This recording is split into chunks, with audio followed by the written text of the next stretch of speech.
Interesse Público começa agora e você vai ver. Um crime inusitado. Em São Paulo, quadrilha usava documentação falsa de carros apreendidos pela Polícia Federal para obter dinheiro de financiamento.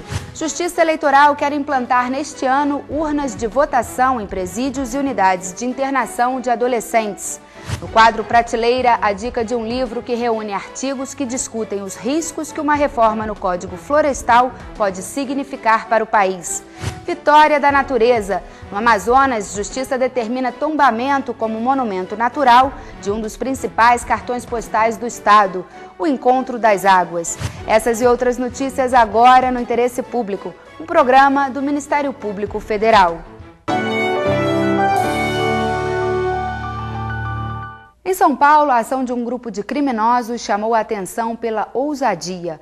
Para obter dinheiro de financiamento de veículos, os membros da quadrilha apresentavam às instituições financeiras documentação falsa de veículos supostamente em situação legal. O detalhe é o seguinte: todos os carros negociados estavam, na realidade, no pátio da Polícia Federal e lá permaneciam. O golpe era aplicado com veículos apreendidos em operações policiais. Uma quadrilha usava documentos falsos para financiar a compra de carros apreendidos pela Polícia Federal. O grupo agia em Campinas, interior do estado, e na capital. As investigações revelaram como funcionava o esquema. O agente aposentado da Polícia Federal, James Pontes da Silva, informava ao líder da quadrilha, Walter de Souza, os números das placas de carros apreendidos em operações da PF e que ainda estavam no pátio da sede do órgão em São Paulo. Quem conferia se os carros possuíam restrições no Detran era o funcionário da Companhia de Processamento de Dados do Estado de São Paulo, a Prodesp, Márcio José Batista. Se não constassem, o chefe da quadrilha acionava uma rede de colaboradores que falsificava documentos e comprovantes de renda para conseguir financiamentos bancários para a compra dos veículos. Eles conseguiam o dinheiro, mas os carros continuavam no pátio. A quadrilha agia entre a apreensão do veículo pela Polícia Federal e a comunicação ao Detran de que havia restrições, uma vez que o carro tinha sido sequestrado pela Justiça. Quando o veículo era liberado pela Polícia Federal e o proprietário tentava vendê-lo, descobria que o carro já tinha sido comercializado. Foi com a ajuda dos proprietários dos veículos que a Polícia Federal descobriu o esquema. Os proprietários ou os advogados desses proprietários entraram com reclamações na polícia e no judiciário. A partir de então, nós instauramos inquérito policial para investigar a quadrilha.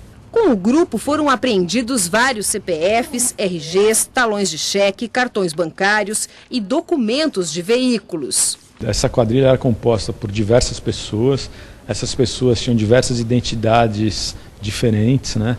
Então, uma pessoa especificamente tinha 10 RGs diferentes. Os envolvidos foram denunciados à Justiça pelo Ministério Público Federal. Nós temos 12 pessoas denunciadas, 3 delas estão presas, os demais vão ser processados e, por hora, como nós temos a legislação processual, ela é rigorosa com relação ao tratamento da prisão e as nossas decisões judiciais também, nos nossos tribunais, tratam a prisão como exceção.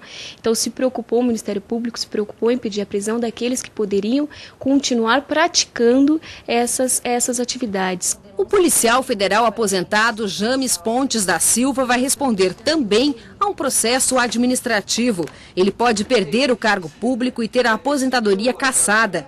O Ministério Público Federal solicitou providências à polícia para evitar novas irregularidades. No formato atual, segundo o Ministério Público, o sistema é vulnerável. Foi detectado que os criminosos se utilizavam do intervalo de tempo entre a apreensão do veículo pela Polícia Federal e constar no sistema o bloqueio judicial. Esse intervalo de tempo facilitava a ação dos criminosos, de modo que o Ministério Público Federal pediu, então, para que fossem adotadas providências adequadas pela Polícia Federal, se não pela Justiça Federal, de forma a constar automaticamente no sistema, assim que apreendido o bloqueio judicial. No Paraná, a Justiça manteve a determinação de que o Sistema Único de Saúde forneça tratamento para portadores de doença pulmonar crônica. No ano passado, a União e o Estado entraram com recurso contra a exigência proposta em 2008 pelo Ministério Público Federal em Maringá e pelo MP estadual. Atualmente, a doença pulmonar obstrutiva crônica é a 5ª causa de morte no país. A DPOC é formada por 3 problemas respiratórios: enfisema, bronquite crônica e bronquite asmática. No Brasil, estima-se que 12% da população com mais de 40 anos seja portadora da doença que não tem cura. O tratamento busca melhorar a qualidade de vida do paciente e é feito por meio de medicamentos que dilatam as vias aéreas para facilitar a passagem de ar. Os remédios podem chegar a custar R$ 300.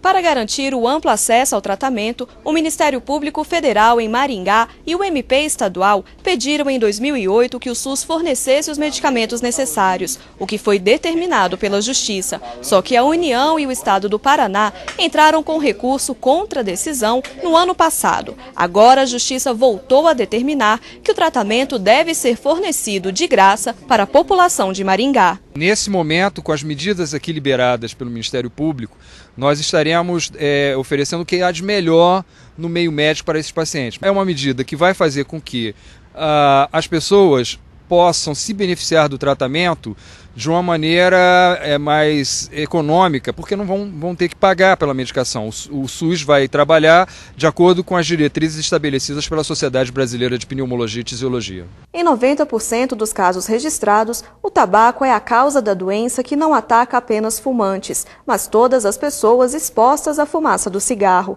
Esse pneumologista alerta que a doença pode ser facilmente prevenida. Aquelas pessoas que ainda estão fumando, por favor, parem de fumar antes que desenvolvam essa doença e tenham que submeter a um tratamento que nem sempre é tão agradável assim, principalmente porque ela acarreta falta de ar, intensa falta de ar, tosse que elimina a secreção. Fique por dentro. Com o objetivo de prestar contas à sociedade, o Conselho Nacional do Ministério Público criou em maio de 2009 o Portal da Transparência. O canal de comunicação permite ao cidadão ter acesso fácil a dados referentes à gestão organizacional do CNMP.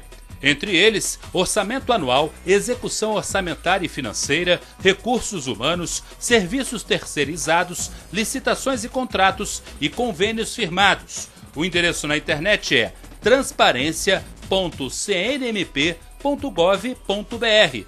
Não precisa escrever o www. Veja a seguir: Justiça Eleitoral quer garantir em 2010 direito a voto de presos provisórios e adolescentes em conflito com a lei.